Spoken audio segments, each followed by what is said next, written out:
Dans cette ambiance de joie devant le Seigneur, acclamons-le, acclamons, bien-aimés, donnons gloire à Jésus. Donnons gloire à Jésus, il le mérite, il est digne d'adoration, de louange et d'exaltation.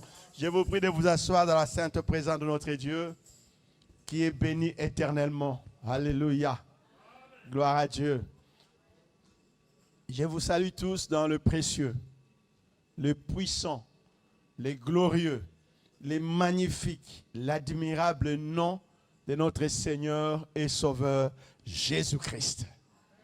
Est-ce que, puisqu'il est admirable, puisqu'il est merveilleux, puisqu'il est le Seigneur, puisqu'il est le roi, puisqu'il est le tout-puissant, puisqu'il est le premier et le dernier, puisqu'il est le Seigneur de vie, puisqu'il est l'alpha et l'oméga, puisqu'il est le premier de la nouvelle création, ne pouvons-nous pas lui donner gloire à lui, notre Seigneur et Sauveur, par des cris, par des louanges, par des acclamations qu'il mérite en tant que notre Seigneur et notre Sauveur. Donnons gloire à Jésus, donnons gloire à Jésus, donnons gloire à Jésus, donnons gloire à Jésus.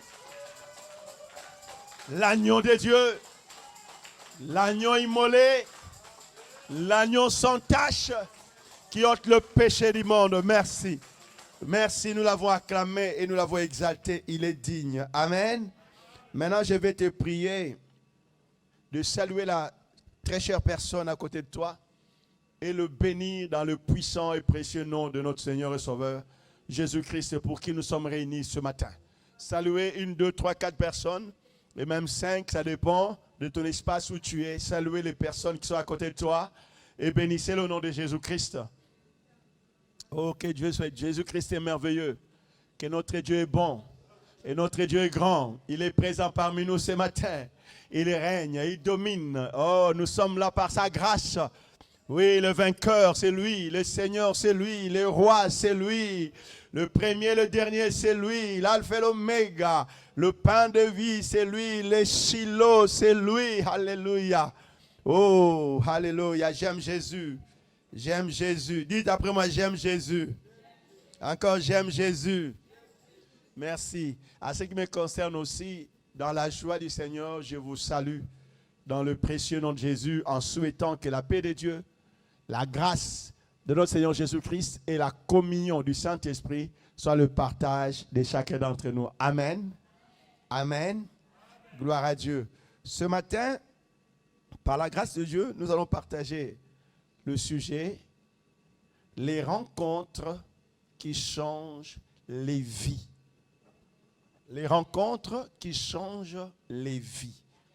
Parce que les vies changent.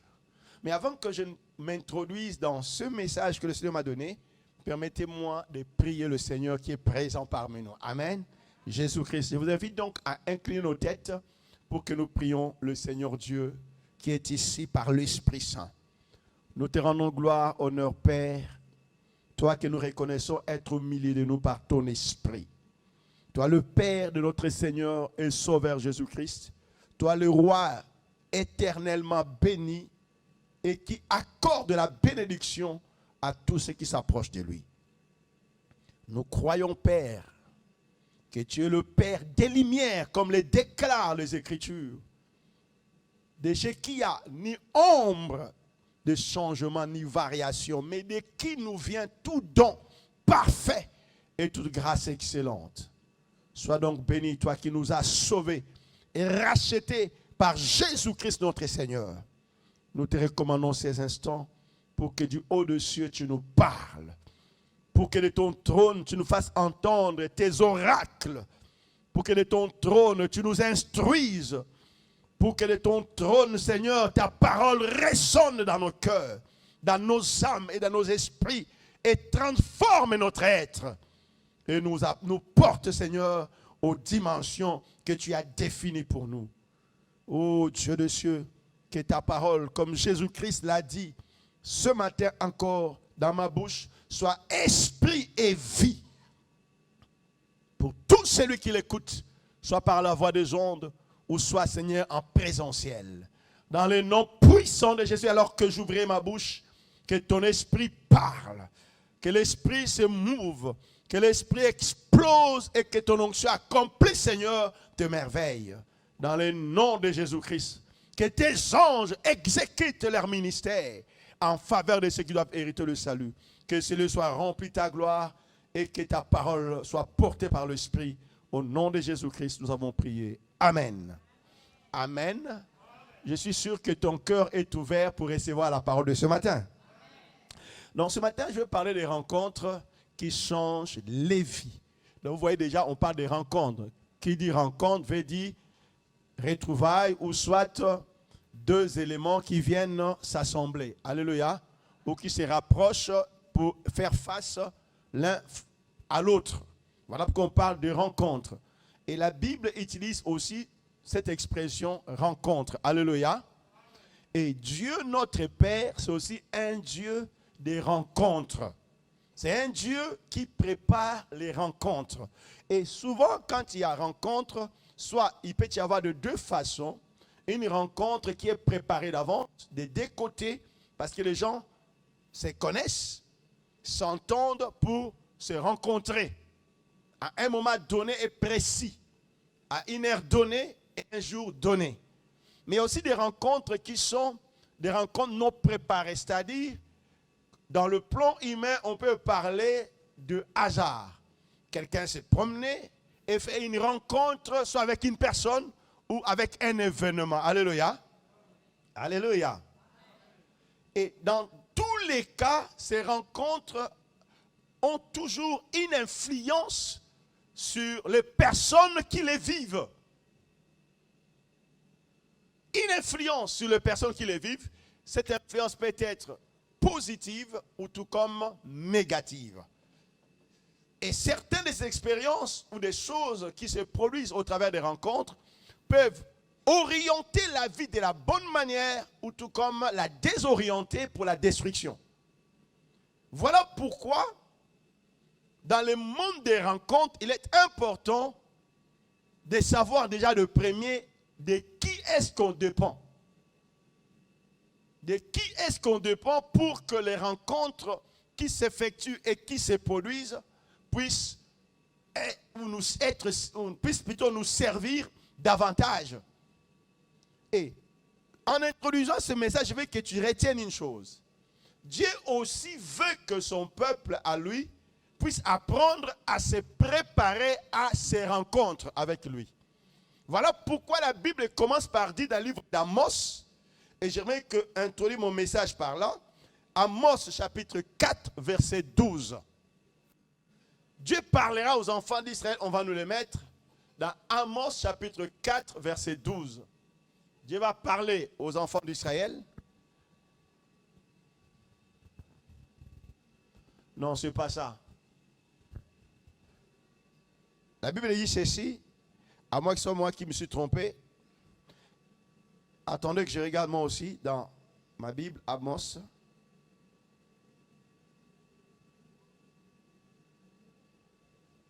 Amos.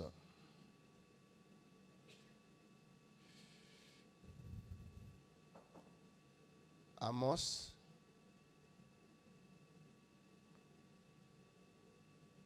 Chapitre 4, verset 12. Voilà, c'est ce qui est mis maintenant au tableau. C'est pourquoi je te traiterai de la même manière, Israël, et puisque je te traiterai de la même manière, prépare-toi à la rencontre de ton Dieu, ô Israël. Alléluia. Donc je vois que c'est notre technicien qui s'était trompé. Donc c'est bien Amos 4, verset 12. Amen. Dieu parlera aux enfants d'Israël et Dieu va les interpeller en leur disant qu'il avait un traitement vis-à-vis d'eux. Quelque chose qu'il allait faire pour eux et envers eux. Et pour cela, il devrait se préparer à cette rencontre. Pourquoi est-ce que Dieu ne l'a pas-il fait directement, mais il va leur demander de se préparer? Parce que les rencontres marquent un temps solennel. Alléluia. Et généralement, les rencontres marquent la fin d'une chose et le début d'une autre. Lorsqu'il y a une rencontre importante, Cela peut amener et entraîner des changements, c'est-à-dire la fin d'une étape pour une nouvelle étape, la fin d'une direction pour une nouvelle direction, la fin d'une dimension pour une nouvelle dimension. Alléluia. Voilà pourquoi vous remarquez que même des vies et des destinées ont été changées, chamboulées, transformées à cause de certaines rencontres des vies.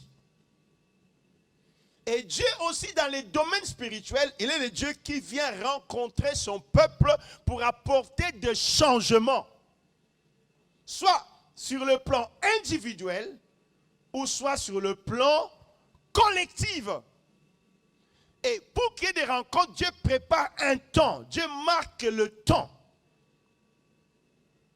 Et dans d'autres termes, on parle des saisons où Dieu lui-même vient de manière spéciale, de manière particulière, de manière spécifique, c'est révélé soit à une personne, soit à un peuple pour pouvoir changer et bouger les choses. Et là, il va le dire aux enfants, préparez-vous à la rencontre des dieux. Alléluia. Alors, toujours parlant de rencontres avant d'aller plus loin, nous devons savoir que les rencontres sont d'ordre divin, premièrement, mais aussi des rencontres d'ordre humain. Alléluia. Les rencontres de Dieu avec les hommes, des hommes avec Dieu, mais aussi les rencontres entre hommes, entre personnes humaines. Mais ces rencontres entre personnes humaines, ce sont des rencontres que Dieu lui-même orchestre. Que Dieu orchestre, Dieu prépare, Dieu organise ces rencontres dans un but. Parce qu'il est important que tu le saches, que tout celui qui appartient au Seigneur et qui a donné sa vie au Seigneur, le Seigneur est celui qui conduit ses pas. Et le Seigneur conduisant ses pas, le Seigneur est celui qui prépare les choses sur son chemin. La Bible le dit, celui qui est juste a déjà dans son cœur tous les chemins tracés par Dieu. Donc tel que nous sommes ici, tu dois savoir que appartenant à Jésus que nous sommes, Dieu a déjà tracé des chemins dans notre cœur et qui nous amèneront vers là où il veut que nous allions. Alléluia. Et dans ces chemins, Dieu est celui qui a marqué des arrêts, qui a marqué des stationnements, qui a marqué aussi le but final. D'où il est important que je le dise avant d'aller plus loin, c'est que tu dois toujours apprendre à dépendre du Saint-Esprit, parce que c'est lui qui connaît les chemins.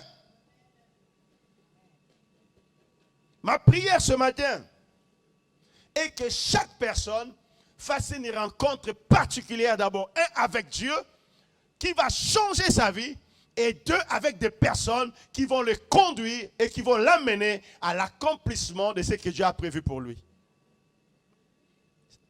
Il est de la manière de Dieu de faire, de marquer le temps, les époques, les saisons et les années. Dieu ne fait pas des choses à hasard. Et Dieu ne fait pas les choses pour le faire. Mais il fait des choses pour un but. La Bible dit, il a même permis que les méchants existent dans un but précis. Même la personne qui vous combat là, Dieu a permis son existence dans un but précis. Même la personne qui fait notre perte là, Dieu a permis son existence dans un but précis. Mais la vérité est que ils nous feront la guerre, mais ils ne nous vaincront pas. Ils nous combattront, mais ils ne nous vaincront pas. Alléluia. Alors tu dois comprendre que tu dois te préparer. Dans la vie, tu dois être dans cet état d'esprit qui dit que même si aujourd'hui, je ne vois encore rien, mais je sais qu'il y a un jour, une époque, une saison, un moment marqué par Dieu où je ferai une rencontre particulière avec lui et qui va tout changer. Quand on lit la Bible, on le voit très bien. Que Dieu est le Dieu qui traite de manière d'abord individuelle, mais aussi collective. Remarquez que quand il fallait multiplier le pain, Jésus a permis que les gens puissent s'asseoir, qu'ils puissent s'asseoir sur les herbes vertes Et il a multiplié le pain et le poisson. Et il a demandé qu'on les sert. Donc, ils ne pouvaient pas être servis tous au même moment. Chacun devait être servi, rencontrer le bassin où il y avait des poissons et il y avait de pain en son temps. Parce qu'il fallait parcourir ces 5000 personnes qui étaient assises, sans compter les femmes et les enfants. De ce qui veut dire qu'il y a une heure fixée où une rencontre divine va se produire dans ta vie. Je lève ma main, je prophétise qu'il y a un temps où tu feras une rencontre particulière avec Dieu. Et cela va changer toute ta vie. Et je souhaite que ça soit aujourd'hui. Je déclare que ça soit aujourd'hui. Je prophétise que ça soit aujourd'hui. Pour que ta vie change complètement. Vous savez, quand la Bible dit qu'il est le Dieu qui prend de la terre ou de la poussière, quelqu'un l'élève et le fait asseoir avec de grands, comment est-ce que cela se passe? Cela se passe comme un claquement d'œil, ou un claquement de doigts, un clignement d'œil. Vous voyez une personne aujourd'hui se battre, souffrir, se poumonner, aller à gauche et à droite comme si de rien ne se passe.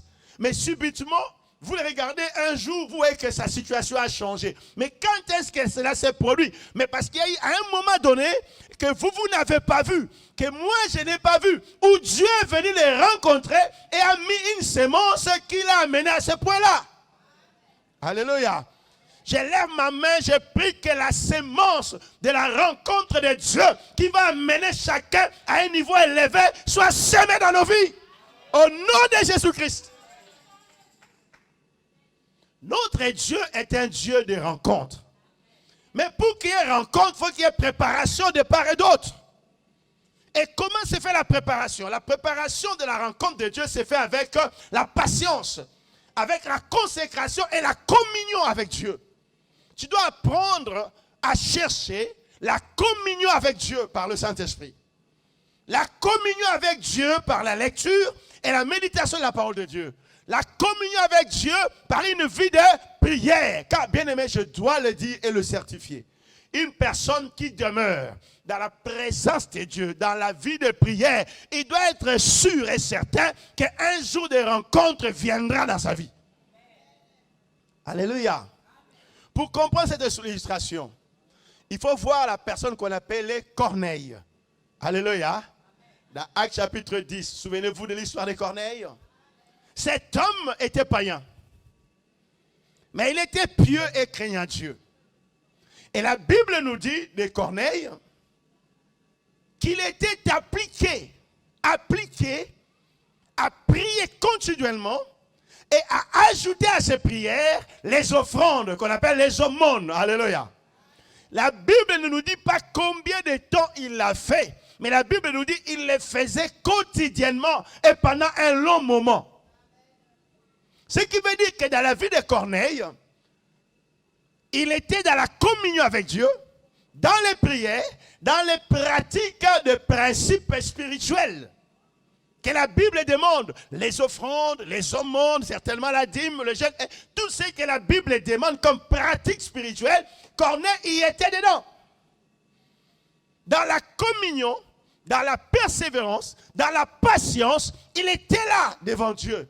Jusqu'au jour, jusqu'à ce qu'un jour, un ange est venu lui parler en vision. Alléluia.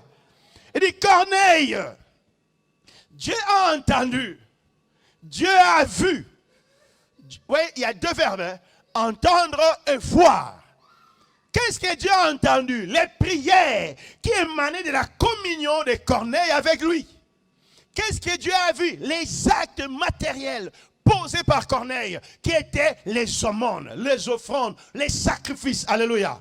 Que celui-ci posait. Dieu dit, j'ai vu et j'ai entendu. Tes prières me sont montées jusqu'ici. Tes actes sont montés devant moi. Et maintenant, écoute l'instruction. Envoie quelqu'un à Joppé. T'appeler un homme qui s'appelle Pierre. Alléluia. Ce que Corneille ne savait pas, c'était les jours de sa rencontre avec Dieu et de la transformation de sa vie. Mais il a entendu et l'obtenu comment? Pendant une longue période de vie de communion avec Dieu et de pratique des principes spirituels. Le problème qui fait que beaucoup manquent de rencontres, c'est qu'ils s'arrêtent plus tôt. où ils abandonnent plutôt. Au lieu de demeurer et de persévérer, afin que Dieu vienne les rencontrer dans la saison, dans le temps, dans le moment qu'il avait prévu pour eux. Mais moi, je lève ma main, je déclare, toi, tu ne louperas pas la saison, tu ne louperas pas l'année, tu ne louperas pas le temps, ni la minute prévue par Dieu pour ta rencontre. Ah, si tu dis Amen, que cela soit fait pour toi. Parce que la Bible est claire, Dieu n'est pas un homme pour oublier tout ce que nous faisons pour lui. Donc Dieu se souvient de tout, il voit tout, mais il organise et prépare chaque chose suivant un calendrier que lui-même a établi pour la personne. Et ça, on ne peut pas le changer. Pour comprendre que Dieu travaille avec son propre calendrier, remarque quand il parle à Abraham. Il lui dit, je ferai de toi père d'une grande nation. Mais ta postérité va être esclave. Voyez le calendrier de Dieu et la programmation de Dieu.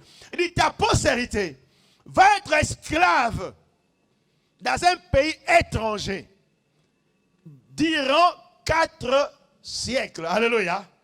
400 ans. Donc Dieu programme déjà le temps de rencontre. Il dit, je vais te bénir, te donner une descendance qui sera captive. Mais moi, je prépare rencontrer ta descendance après 400 ans. Quelqu'un voit de quoi je parle? La programmation de Dieu dit 400 ans après, je viendrai rencontrer ta descendance. Et les enfants d'Israël, pendant tout ce temps, ils pouvaient penser. Et vous les entendrez dire, Dieu, où es-tu, Dieu d'Abraham, d'Isaac, Dieu de Jacob, notre Père? Nous as-tu abandonnés? Alors que Dieu ne les avait pas abandonnés. Seulement, ils devaient vivre certaines choses qui leur apprendraient les réalités qui, lorsque Dieu les rencontrerait, cela changerait leur conception de vie. Si quelqu'un comprend la réalité des rencontres de Dieu, il comprendra que tout ce qui lui arrive n'est jamais le produit d'un hasard. Je veux que tu le saches, si tu as donné ta vie à Jésus-Christ, si tu crois en Jésus, si tu obéis à la parole de Dieu, toutes les choses que Dieu permet dans ta vie, Dieu s'en servira pour t'amener au moment de rencontre qu'il a prévu avec toi. Même quand bien cela peut être différent ou même douloureux ou difficile, mais un temps de rencontre arrivera. Amen. Voyons dans la Bible de gens qui ont eu à faire des rencontres divines et ce que cela a apporté dans leur vie. Alléluia. Nous avons par exemple l'exemple de Moïse. Moïse a fait des grandes rencontres et cela a carrément changé le cours de sa vie. La première rencontre de Moïse, c'était à Sinaï. À Sinaï, dans Exode chapitre 3, qu'on va lire, le verset 1 au verset 3. Je veux qu'on commence par là. Verset 1 à 6. Exode chapitre 3, verset 1 à 6. Exode chapitre 3, verset 1 à 6. Nous allons commencer par la première rencontre de Moïse avec Dieu. Et vous devez savoir qu'avant que je lise ces textes et qu'on nous les mette là déjà, alors que le texte se prépare, le texte est là, laissez-moi vous dire tout simplement, Moïse sentait qu'il était appelé à quelque chose de grand. Il le sentait. Parce que quand vous êtes appelé à quelque chose de grand, vous le ressentez au fond de vous. Alors lisons les textes. La Bible dit, Moïse faisait paître les troupeaux de Jéthro, son beau-père, sacrificateur de Madian. Et il mena les troupeaux derrière le désert et vint à la montagne de Dieu à Horeb. L'ange de l'Éternel lui apparut dans une flamme de feu au milieu d'un buisson. Moïse regarda et voici les buissons étaient tout en feu et les buissons ne se consumaient point. Moïse dit, je veux me détourner pour voir quelle est cette grande vision et pourquoi les buissons ne se consument point. L'Éternel vit qu'il s'est détourné pour voir. Et Dieu l'appela du milieu du buisson et dit, Moïse, Moïse. Et tu lui répondis, me voici. Dieu dit, n'approche pas d'ici, ôte tes souliers de tes pieds, car le lieu sur lequel tu te tiens est une terre sainte. Et il ajouta, je suis le Dieu de ton père, le Dieu d'Abraham, le Dieu d'Isaac et le Dieu de Jacob. Moïse s'est caché le visage car il craignait de regarder Dieu. Parole du Seigneur. Avant que je ne continue, je reviens un peu sur Corneille quand je vous ai dit ceci. Corneille s'est préparé à la rencontre de Dieu sans s'en rendre compte. Comment?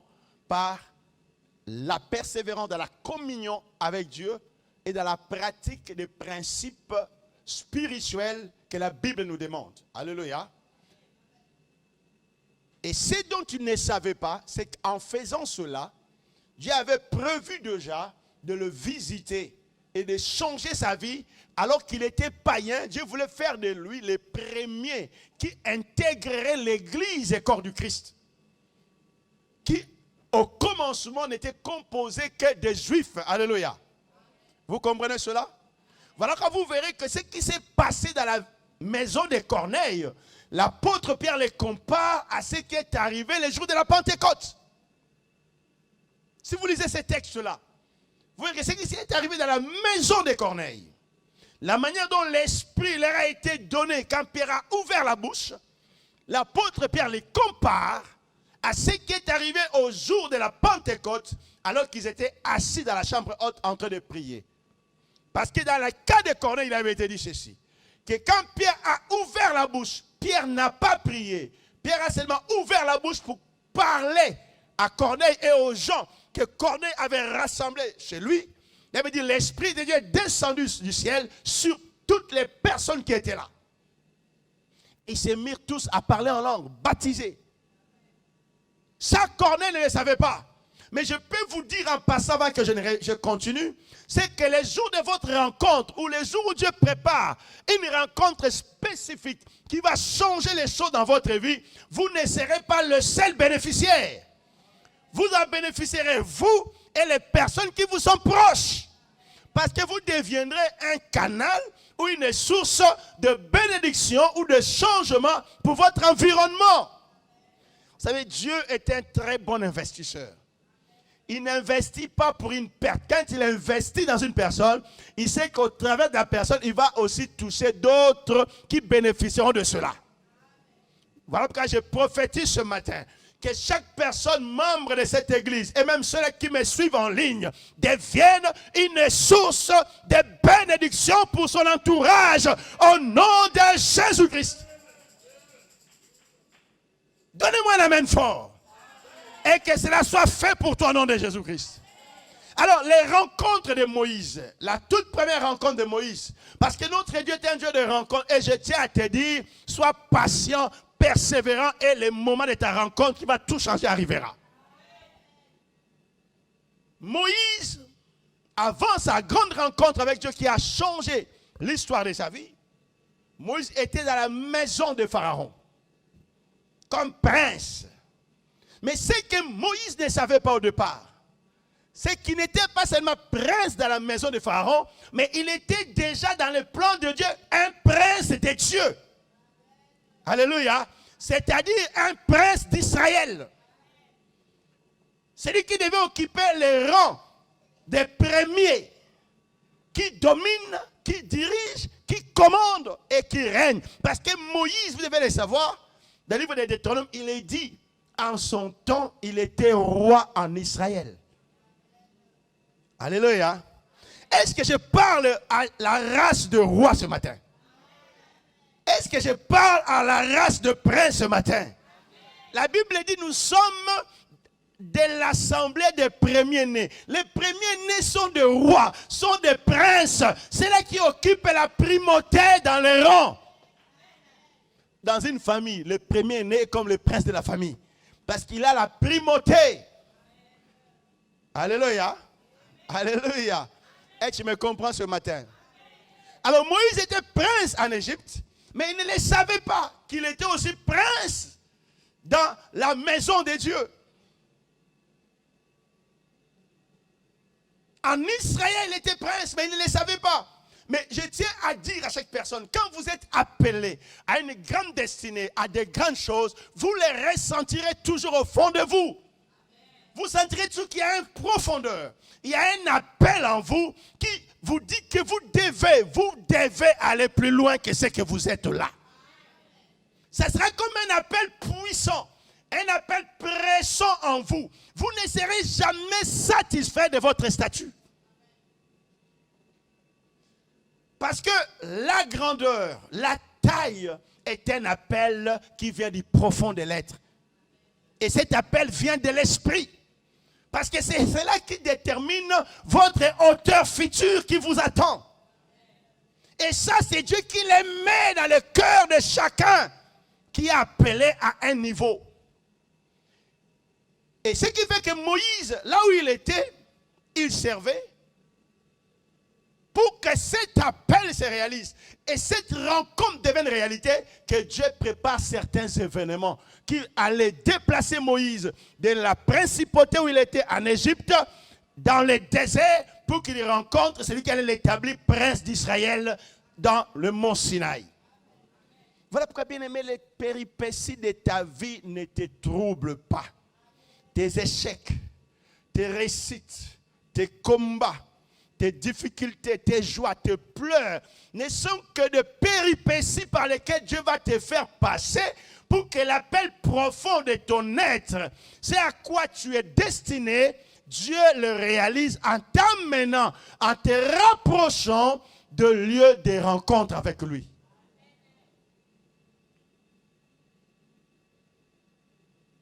Je prie ce matin que Dieu fasse grâce, que les événements de ta vie ne t'éloigne pas du lieu de rencontre avec Dieu. Mais au contraire, que cela te pousse à la rencontre avec Dieu pour ta destinée. Mais pour que Moïse aille à la rencontre qui a changé sa vie, la rencontre de Dieu, il a fallu que Moïse tue. Alléluia. Vous voyez un peu la complexité? Il a fallu que Moïse tue un Égyptien. Si Moïse n'avait pas tué l'Égyptien, Moïse ne s'enfuirait jamais. Est-ce que quelqu'un comprend ça? Si Moïse n'avait pas tué l'Égyptien, Moïse ne se serait jamais enfui. Et en ne s'enfuyant pas, Moïse ne se serait jamais rencontré avec Dieu.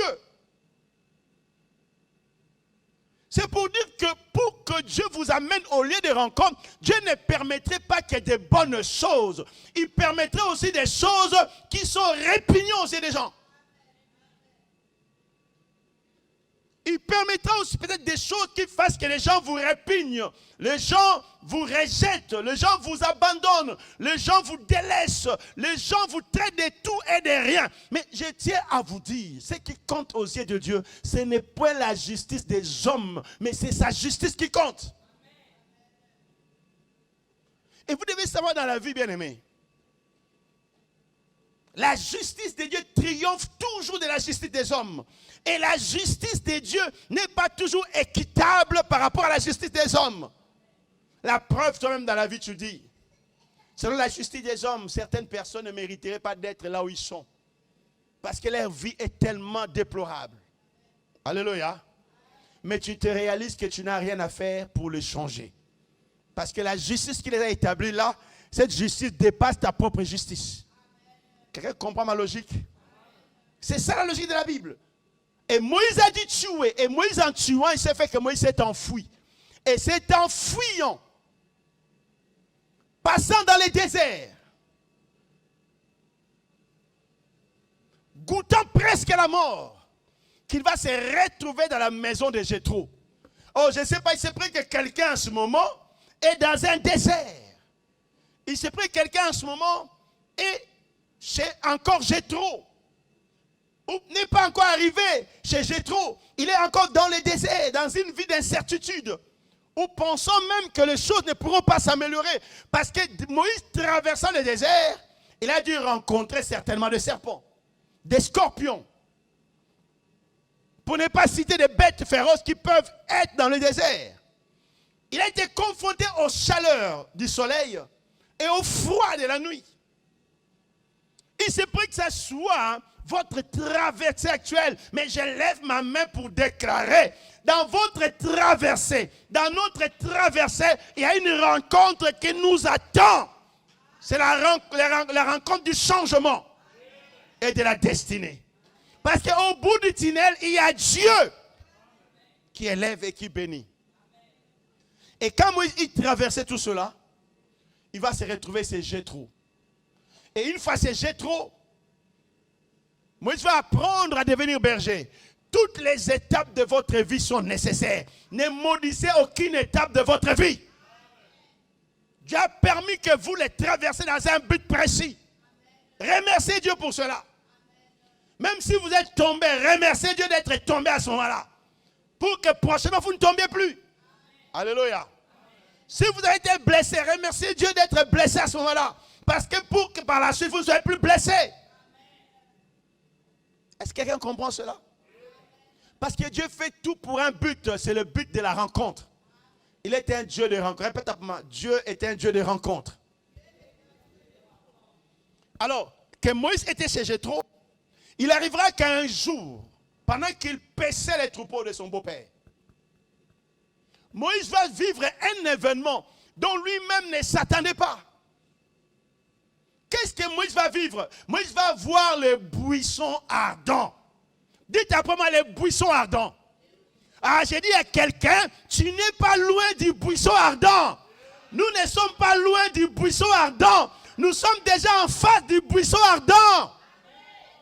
Le Dieu du buisson ardent est notre Dieu. C'est le Dieu que je sers. Le Père de mon Seigneur Jésus-Christ.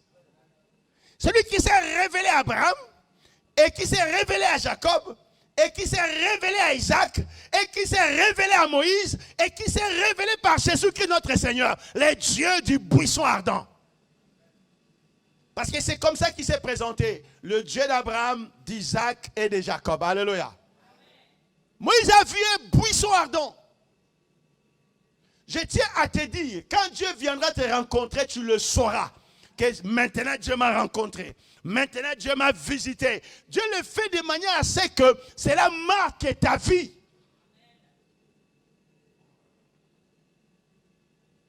Il ne le fait pas pour que ça passe comme ça. Il le fait en laissant une empreinte dont vous vous souviendrez que tout a commencé ce jour-là. Tout a commencé à ce moment-là. Car Moïse a vu le buisson.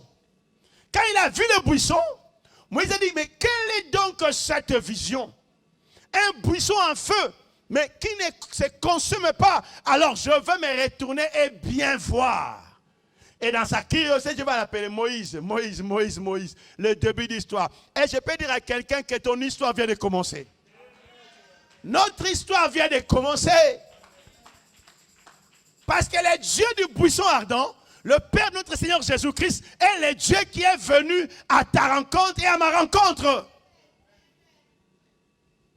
L'histoire de cette église, c'est l'histoire d'une rencontre. Alléluia. Voilà pourquoi ils peuvent nous combattre, mais ils ne nous vaincront pas. Ils peuvent tout faire, mais ils ne nous vaincront pas. Parce que le Dieu de cette rencontre assure, protège, garde et bénit ce qu'il a lui-même initié. Je lève ma main, je déclare que le Dieu qui est venu à ta rencontre dans cette assemblée puisse sécuriser ta vie, garder ta vie, protéger ta vie, bénir ta vie et t'amener là où tu dois arriver au nom de Jésus.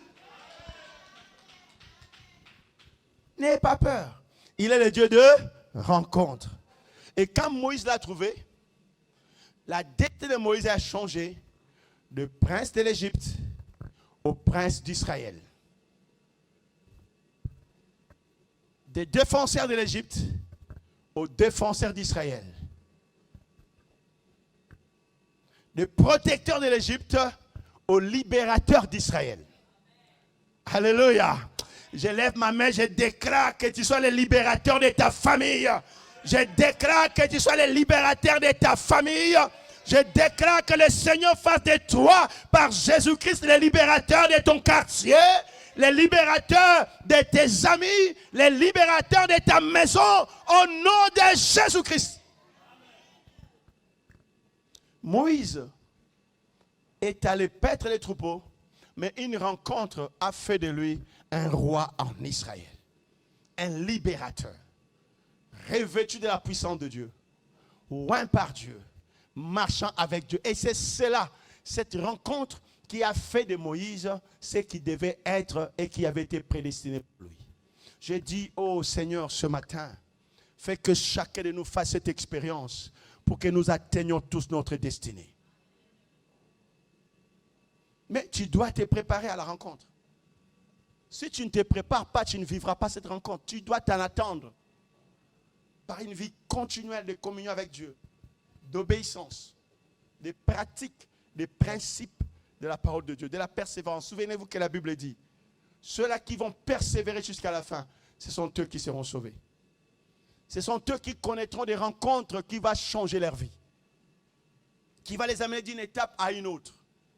Quelle était donc la deuxième rencontre de Moïse? Parce que Dieu, qui est le Dieu des rencontres, peut faire des rencontres différentes à différents moments avec une seule et même personne, dans le but de changer ses positions et de changer les étapes dans la vie d'une personne. La seconde expérience de la rencontre qui avait encore bouleversé la vie de Moïse, c'est dans Exode chapitre 33. Nous allons les lire. Exode chapitre 33, le verset 18 au verset 23. Allons-y rapidement. Allons-y rapidement. Exode chapitre 33, le verset 18 au verset 23. Nous lisons. Moïse dit, fais-moi voir ta gloire. L'Éternel répondit, je ferai passer devant toi toute ma bonté et je proclamerai devant toi le nom de l'Éternel. Je fais grâce à qui je fais grâce et miséricorde à qui je fais miséricorde. L'Éternel dit, tu ne pourras pas voir ma face car l'homme ne peut me voir et vivre. L'Éternel dit, voici un lieu près de moi, tu te tiendras sur les rochers.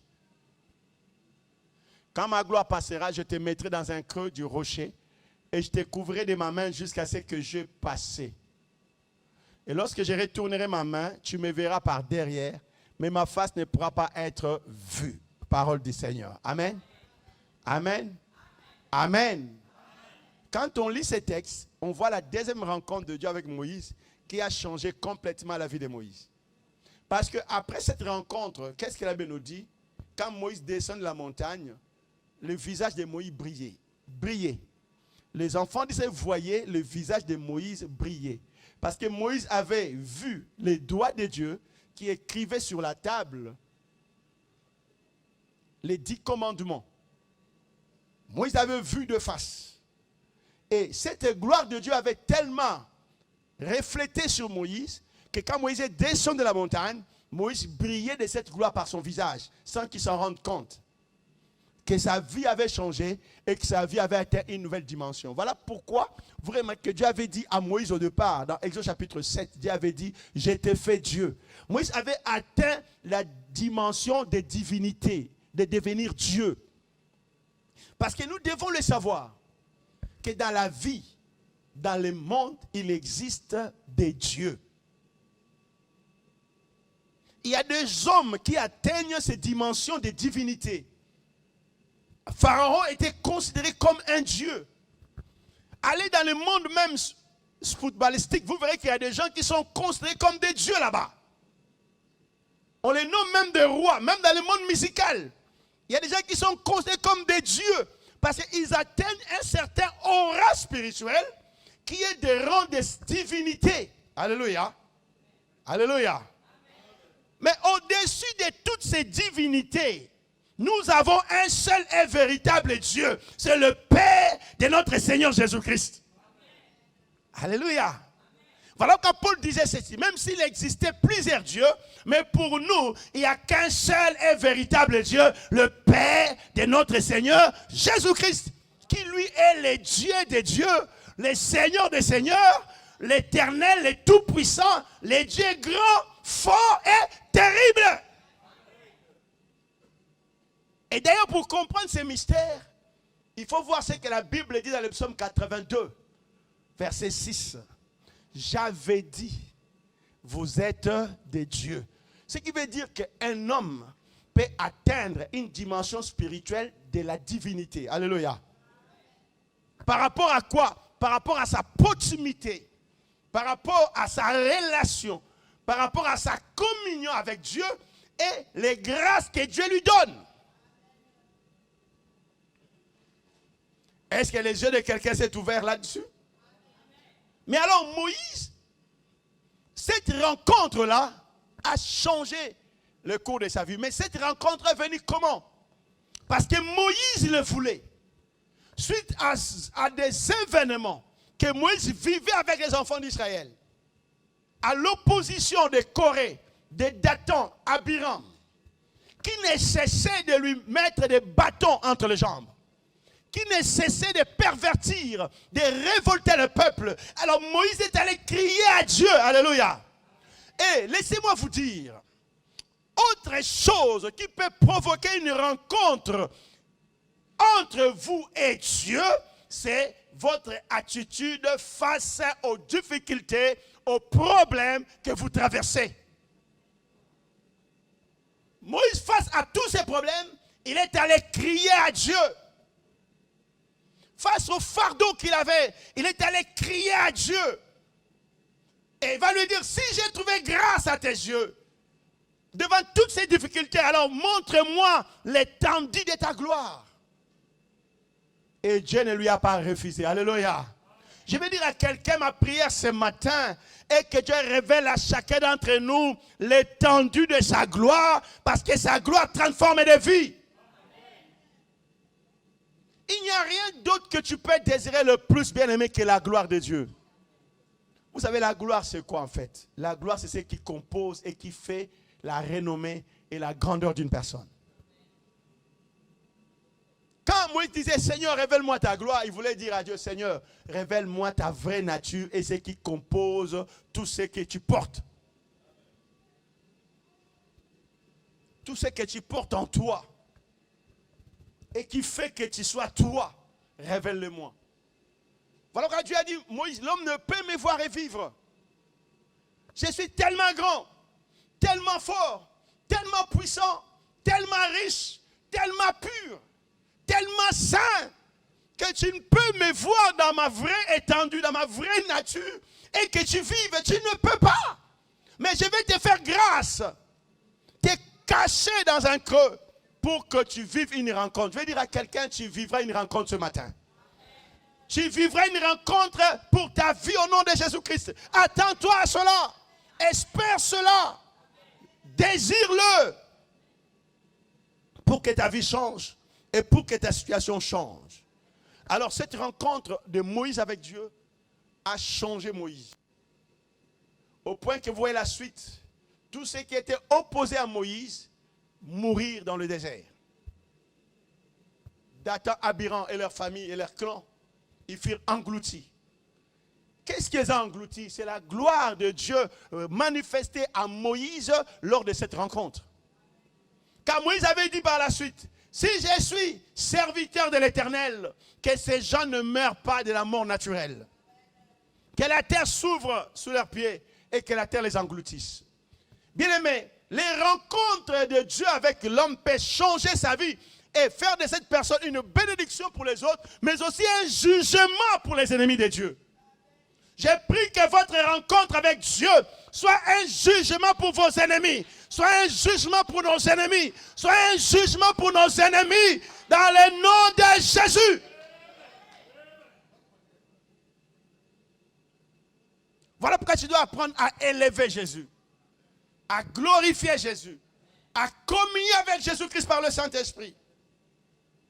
À part Moïse, il y a encore une autre personne qui a fait une grande rencontre avec Dieu et qui a changé sa vie. C'était l'apôtre Paul. D'après moi, l'apôtre Paul. Qu'est-ce que la Bible nous dit de l'apôtre Paul? Dont la destinée a été changée à cause d'une seule rencontre. Dans Actes chapitre 9. La Bible nous parle, on ne va pas le lire, de cette rencontre de Paul avec Moïse et de Paul avec Dieu, qui a changé complètement la destinée de l'apôtre Paul. L'apôtre Paul, les persécuteurs. L'apôtre Paul, les blasphémateurs. Un jour sur la voie de Damas, sur la route de Damas, la Bible nous dit que cet apôtre qui était à la fois à l'époque Saül ou Saul va vivre une vision. Une lumière va du ciel le frapper sur les yeux. Il va tomber de son cheval. Il va devenir aveugle. Et par la suite, pendant qu'il se mettra à prier, chercher à connaître les causes de cette chose qui lui était arrivée, parce que le Seigneur lui avait parlé, il va voir en vision quelqu'un venir prier pour lui, afin qu'il recouvre la vue.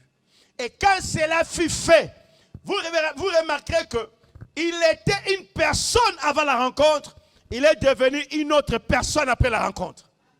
Quelqu'un voit cela?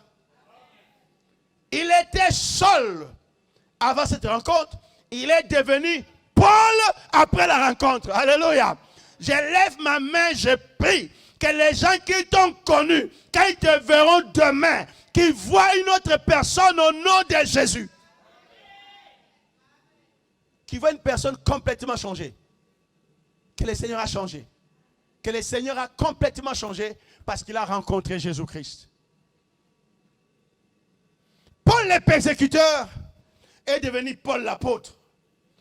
Est devenu Paul le prédicateur. Est devenu Paul le défenseur de la vérité, de la cause de Jésus. Bien aimé, il y a des vies aujourd'hui encore de, entre guillemets, chrétiens qui ne reflètent pas encore la gloire de Dieu parce qu'ils ne cherchent pas la rencontre profonde avec Dieu. Parce que quand vous faites une véritable rencontre avec Dieu, cela laisse des traces dans votre vie. Des traces que les gens vont lire. Voilà pourquoi Paul pouvait dire, je porte sur moi les traces de Jésus-Christ. Les gens veulent ce que Dieu donne, mais ils ne veulent pas rencontrer les donateurs. Je prie que, bien aimé, dans notre église, dans cette assemblée, chacun de nous rencontre les donateurs plutôt que les dons. Parce que les donateurs vont manifester les dons. Et les donateurs, c'est Jésus-Christ. Les donateurs, c'est le Saint-Esprit. Cherche Jésus-Christ. Poursuis Jésus-Christ. Sois fidèle jusqu'à la fin. Le temps de changement arrive. Et je dis à quelqu'un, le temps de changement arrive. Paul fut changé de Saul à Paul. Et il est devenu le défenseur de la cause de Dieu. Alléluia. Parce qu'il a fait une rencontre. Dis à quelqu'un, tu feras une rencontre. Dis-le à quelqu'un, dis-le prophétique. Dis, je prophétise sur toi, tu feras une rencontre avec Dieu. Alléluia. Là, c'était des rencontres divines. Je pouvais en citer encore plein dans la Bible, mais j'ai pris que c'est des exemples. Ça, ce sont des rencontres divines où l'homme rencontre Dieu et sa vie change. Il y a une deuxième partie, les rencontres humaines. Dites après moi, les rencontres humaines. Dans les rencontres humaines, nous avons deux points. Les rencontres avec les hommes de Dieu et nous avons des rencontres avec tous les êtres qui ne sont pas forcément hommes ou serviteurs de Dieu. Alléluia. Est-ce que quelqu'un me comprend? Parce que dans votre vie, vous ne rencontrerez pas que des hommes de Dieu. Parce que vous ne vivez pas tous les jours ensemble avec les hommes de Dieu. Donc vous aurez des rencontres avec des hommes de Dieu, mais vous aurez aussi des rencontres avec des personnes de la vie. Mais dans le deux cas, c'est Dieu qui orchestre ces rencontres pour ceux qui lui appartiennent. Alors parlons-en rapidement des rencontres avec des hommes de Dieu. Les rencontres avec des hommes de Dieu sont importantes. Pourquoi?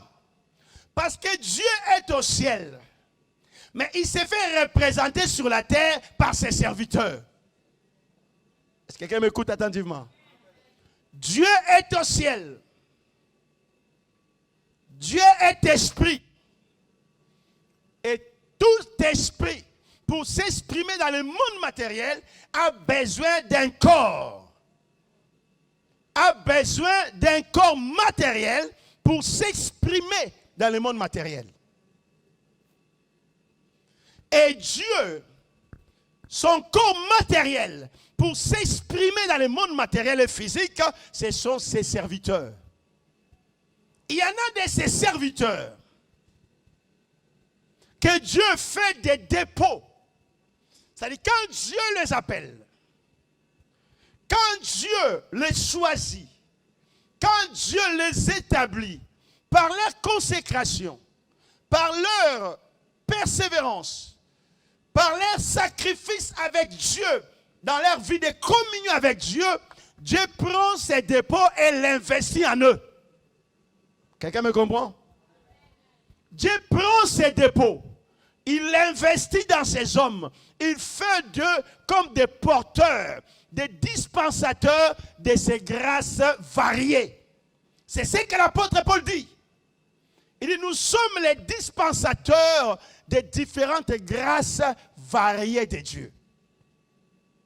Nous qui sommes serviteurs, nous qui sommes apôtres, nous qui sommes messagers de Dieu, nous sommes des dispensateurs de grâce. Il ne dit pas que Dieu est le dispensateur, parce que Dieu est au ciel, il établit des gens en qui il donne ses grâces pour qu'il les dispense.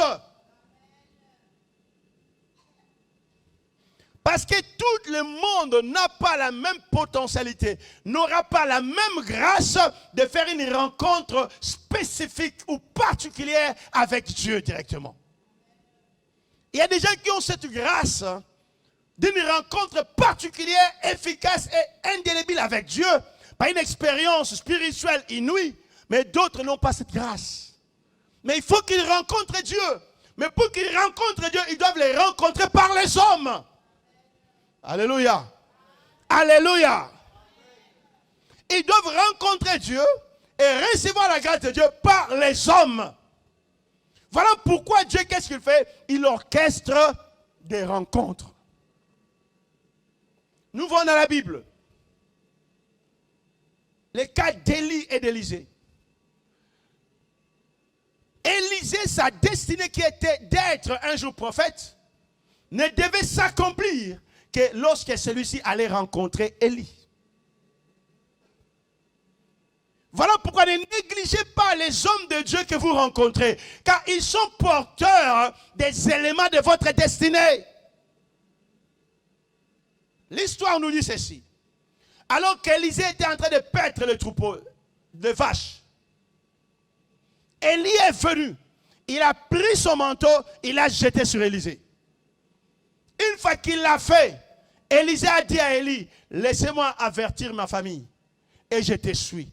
Élisée avait compris que cette rencontre avait une portée spirituelle pour sa vie et sa destinée. Bien, mais il faut comprendre que les rencontres avec les hommes de Dieu ont une portée pour votre destinée. Dieu ne vous fera pas rencontrer un homme de Dieu, ne vous mettra pas sous les ailes d'un homme de Dieu si celui-ci ne peut pas apporter quelque chose pour votre destinée. Est-ce que quelqu'un me comprend cela? Voilà pourquoi la Bible insiste. Il dit, n'abandonnez pas vos assemblées. Parce que certains, les diables les détournent en les faisant abandonner les assemblées pour qu'ils aillent loin des hommes qui portent la cruche de leur destinée. Je suis sûr et certain que toutes les personnes que Dieu met sous cette couverture, Dieu m'a donné la cruche pour leur destinée. Alléluia. Regardez l'histoire de Paul et de Timothée. Timothée avait une destinée. Mais la destinée de Timothée ne devait s'accomplir que s'il était avec Paul. Paul l'a pris auprès de ses parents. Timothée, c'est Paul qui l'a pris auprès de ses parents. Il dit, tu as la même foi que la foi qui existait dans tes pères. Tu as hérité la foi de tes pères, de tes aïeuls. Suis-moi. Et Timothée a commencé à suivre Paul. En devenant disciple de Paul. Et vous remarquez, quand Paul parle de Timothée, il parle de Timothée comme son fils légitime. Et vous remarquerez dans la Bible, à un moment donné, l'apôtre Paul parle à Timothée, il dit, mon fils Timothée, ranime les dons que tu as reçu par l'imposition de mes mains.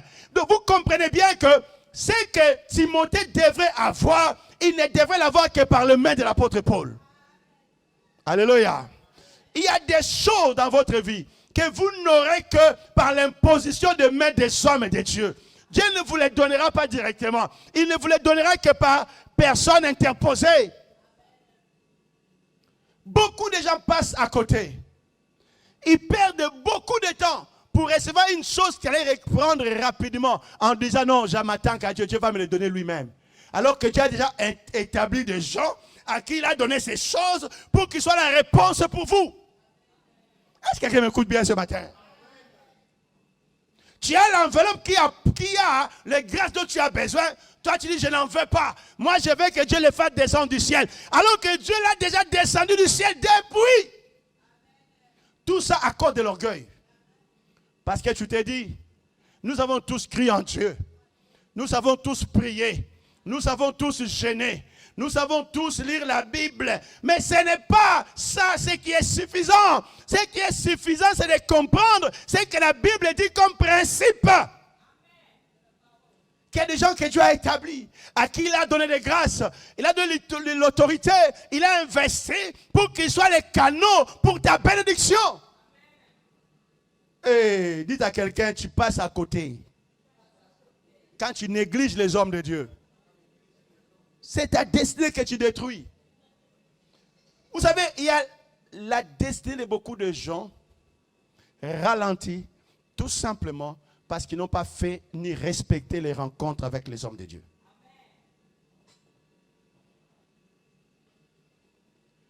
Et quand Dieu décide que quelqu'un porte votre grâce, la chose que vous avez, Dieu s'en fout que la personne soit meilleure ou pas. Ce qu'il porte pour Dieu, c'est qu'il accomplit ce qu'il veut pour vous. Et que vous compreniez. Alléluia. Quand il a fallu que quelqu'un parle à Balaam, parce que Balaam n'écoutait pas, Dieu n'a pas tenu compte de l'état de l'âne, que l'âne était un animal, et que l'âne ne pouvait pas parler dans la logique. Mais Dieu a utilisé l'âne pour que Balaam entende. Alléluia. Alléluia.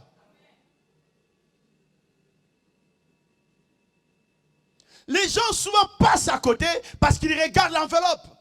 Cette enveloppe ne peut rien m'apporter. Cet homme de Dieu n'a pas la stature des autres que moi j'admire. Bien aimé, celui-là, tu ne pourras pas arriver là où il est.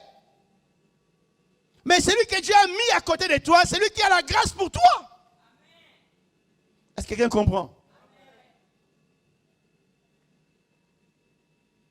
Parle à quelqu'un, dis-lui, privilégie tes rencontres avec les hommes de Dieu. Ne les méprise pas. Profite de ces rencontres au maximum. Ils sont les dépôts de Dieu. Je vous dis les cas de Paul et Timothée. Je vous dis les cas d'Élie et d'Élisée. Et je vous dis enfin le cas de Moïse et de Josué. Josué ne devait pas accomplir sa destinée s'il n'était pas au chevet de Moïse. S'il n'avait pas rencontré cet homme Moïse. Donc pour dire que celui qui avait la destinée de Moïse entre les mains, c'était Moïse. Celui qui avait la sagesse de Josué, c'était Moïse. Parce que pour que Josué ait la sagesse, il a fallu que Moïse pose ses mains sur Josué. Dieu dit, pose tes mains sur Josué pour que Josué ait la sagesse et qu'il ait l'autorité de conduire. Et vous remarquez que l'autorité de Josué est venue de Moïse. Parce que Dieu a dit à Moïse ceci, fais de Josué participant de ton autorité. Alléluia. Alléluia. Quelqu'un a compris le langage que je vais utiliser là? Dieu a dit à Moïse, prends Josué, fais de Josué participant de ton autorité. Ce qui veut dire que tu peux recevoir l'autorité d'un homme de Dieu. C'est-à-dire, mon autorité spirituelle, par ta proximité avec moi et par mon imposition de main, tu peux participer à cette autorité dans ta vie. Tu peux avoir les facultés d'exercer la même autorité, par le même esprit.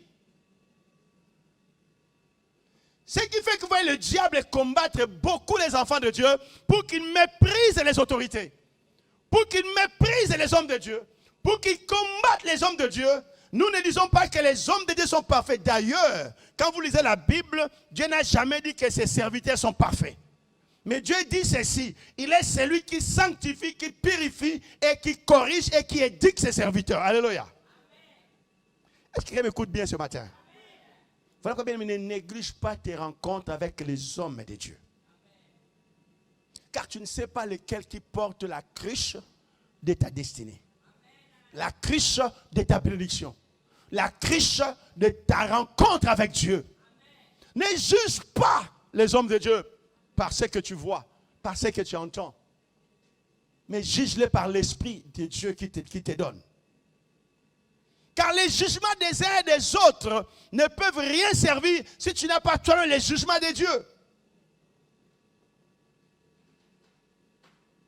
Il y a beaucoup qui sont passés à côté parce qu'ils ont entendu les jugements des hommes au lieu d'entendre les jugements de Dieu. Pierre avait la même conception lui-même d'ailleurs, quand il était question de Corneille. Il a dit non, quand Dieu lui montrait la corbeille pleine de choses à manger qui étaient impures à ses yeux. Pierre dit non, c'est impur. Quelqu'un me comprend dans ce que je veux dire? Pierre dit non, c'est impur. Ces greniers, ces paniers pleins d'animaux là, d'oiseaux là, c'est impur, je ne peux pas en manger. Mais l'Esprit dit, prends ça et mange. Ah, j'ai dit à quelqu'un, prends ça et mange. Pierre disait, lisez bien l'histoire de Pierre, hein, quand Dieu a envoyé des gens aller le chercher Corneille, et plutôt chez Ajopé, chez un certain corailleur, Ajopé. Pierre disait, pendant que l'Esprit lui montrait une vision, d'une corbeille pleine d'oiseaux et des trucs comme ça, que les Juifs considéraient impurs. Et on lui disait de manger. Lui disait non, non, non, non, c'est impur, je ne peux pas manger ça. 3 fois, Dieu lui dit mange ça. Lui dit non, je ne peux pas manger, c'est impur. Écoutez, qui t'a dit que c'est impur alors que Dieu ne l'a pas déclaré impur? Vous savez, il y a des jugements des gens qui déclarent les hommes, les personnes, les situations impures alors que Dieu ne l'a pas déclaré impur. Voilà pourquoi les jugements de gens peuvent te faire passer à côté des rencontres qui vont changer ta vie. C'est quand Pierre a compris. Parce que l'Esprit va venir lui dire, écoute, il y a des gens qui te cherchent en bas, va avec eux. C'est moi qui les ai envoyés. Et Pierre va comprendre que non, ces gens-là qu'il avait un jugement sur eux, ces jugements-là qu'il avait n'étaient pas les jugements que Dieu avait sur ces personnes. Bien-aimé, le jugement des hommes peuvent te détruire, mais le jugement de Dieu va te justifier. Si une chose est impure pour l'un, il n'est pas impur pour l'autre. C'est ça le mystère de Dieu. Une chose peut être impure pour mon frère, il n'est pas impur pour mon frère ici. Car qui déclare les choses impures ou non impures? C'est Dieu. Ce n'est pas un homme. Donc laissez-moi vous dire, la rencontre avec les hommes de Dieu, c'est Dieu qui l'orchestre. C'est Dieu qui l'organise. S'il voit qu'il veut vous ajouter quelque chose, il peut amener un homme de Dieu de loin qui vienne là où vous êtes. Pour ajouter à ce qu'il vous a déjà donné. Paul dit à Timothée, les dons que je t'ai transmis par l'imposition de mes mains. Ranime-le. C'est une grâce que je t'ai communiquée, qui vient de Dieu par moi, mais je t'ai communiqué cela. Il dit à Moïse, Dieu dit à Moïse, prends Josué, fais de lui participer de ton autorité. Bien, mais tu peux participer à mon autorité spirituelle. Tu peux participer à ça. Mais si tu te connectes à moi, alléluia, et nous sommes ensemble connectés à Jésus-Christ. Et en plus de ces rencontres, pour que je termine, parce que je vais aller vite là. Il y a des rencontres de vie, de personnes que vous devez rencontrer dans la vie. Et là, je vais juste vous dire ceci. Bien-aimés, ne négligez pas les rencontres que vous faites dans la vie. Mais au contraire, toutes les rencontres que vous faites dans la vie, soumettez-les à Dieu. Alléluia. Parce que les personnes que vous rencontrez dans la vie peuvent être soit des personnes que Dieu vous a envoyées pour qu'ils vous montrent en vous donnant une instruction sur la voie, soit pour qu'il vous apporte une inspiration, soit pour qu'il vous porte vers une destinée. Alléluia. Alléluia. Si et seulement si Dieu les envoie. Parce que si Dieu organise les rencontres, les diables aussi organisent ces rencontres. Mais dans le but de détruire. Voilà pourquoi les rencontres que vous faites dans la vie, ne les jugez pas toujours négativement et directement. Mais prenez le temps de les soumettre à Dieu. Et avec le discernement de l'esprit de la parole, vous saurez si c'est une rencontre que Dieu vous a donnée pour quitter un point vers un autre, ou c'est le diable qui a envoyé cette rencontre pour vous détruire. Quelqu'un me comprend? Est-ce que quelqu'un me comprend? Parce qu'il y a des gens sur la terre que Dieu prépare en dehors des hommes de Dieu, qui sont des personnes qui viendront dans votre parcours pour vous conduire à un endroit, pour répondre à un besoin. Ils sont comme des oiseaux de proie que Dieu envoie pour répondre à un besoin. Ça ne sera pas que des hommes de Dieu. Ça ne sera pas que des serviteurs de Dieu. Il peut même être un païen. Alléluia. Alléluia. Mais la seule chose que vous devez savoir, c'est que vous avez vos principes spirituels qui est dans l'obéissance de la parole de Dieu. Alléluia. Parce que quand on parle d'Élie, alors que Dieu pourvoyait aux besoins d'Élie, Dieu a utilisé un oiseau qui avait été appelé impur, un corbeau. Ce qui veut dire que Dieu, dans les rencontres de la vie, il peut utiliser des corbeaux, des personnes qui sont impures, qui ne sont pas de notre lignée. Mais puisqu'ils doivent accomplir, exécuter un ordre spirituel pour notre bien, ils vont s'approcher pour répondre à ses besoins et ils partiront. C'est à toi et à seulement toi de savoir qui tu es. Je veux que chacun apprenne aussi à prier en disant, Seigneur, mets sur mon chemin des gens que tu as mis pour ma destinée, pour ma vie, pour qu'ils puissent me conduire, me booster, m'informer, m'instruire, me porter d'un point à un autre, tout en restant fidèle à toi. Alléluia. Quelqu'un comprend cela? Est-ce que quelqu'un comprend cela? Parce qu'il y a des corbeaux dans ce monde. Des gens qui ne connaissent pas Dieu. Des gens qui même des fois ne servent pas Dieu.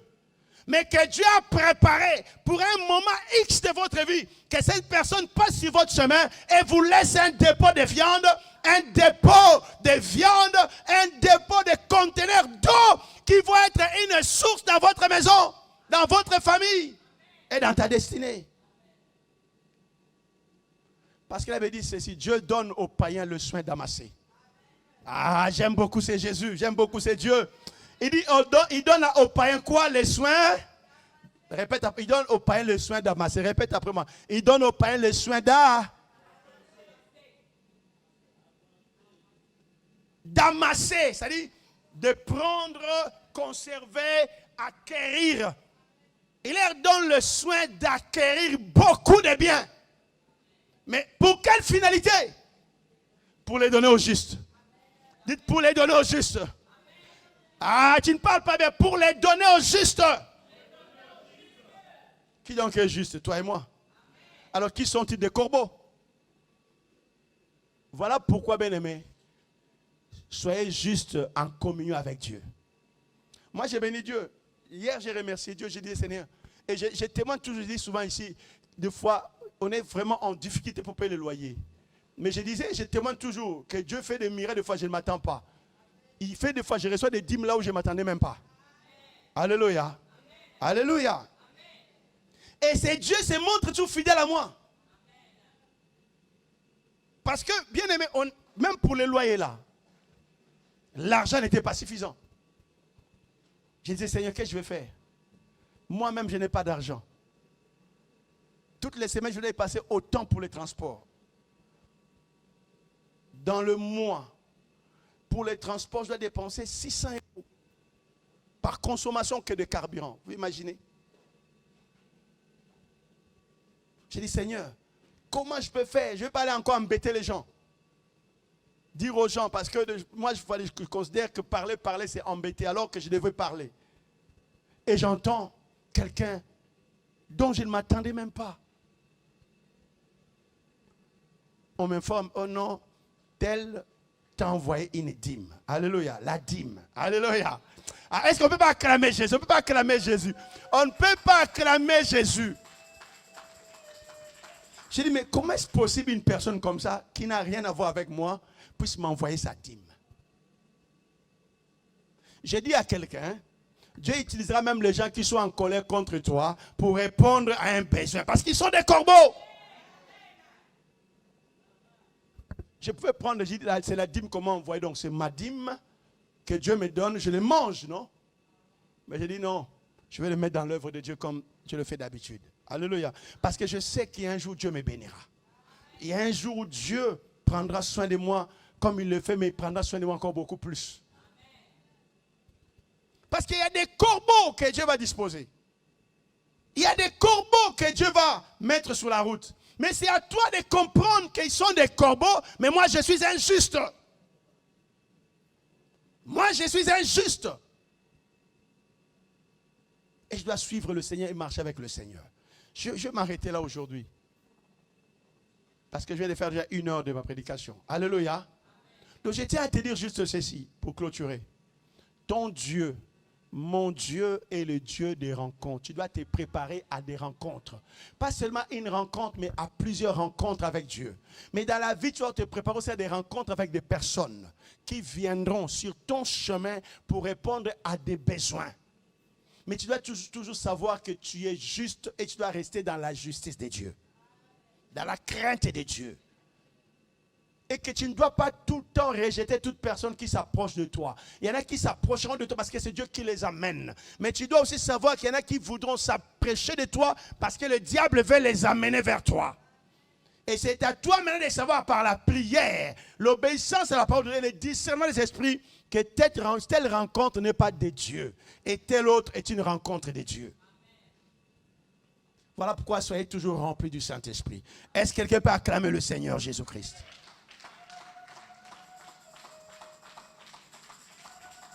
Acclamez le Seigneur, acclamez le Seigneur, acclamez.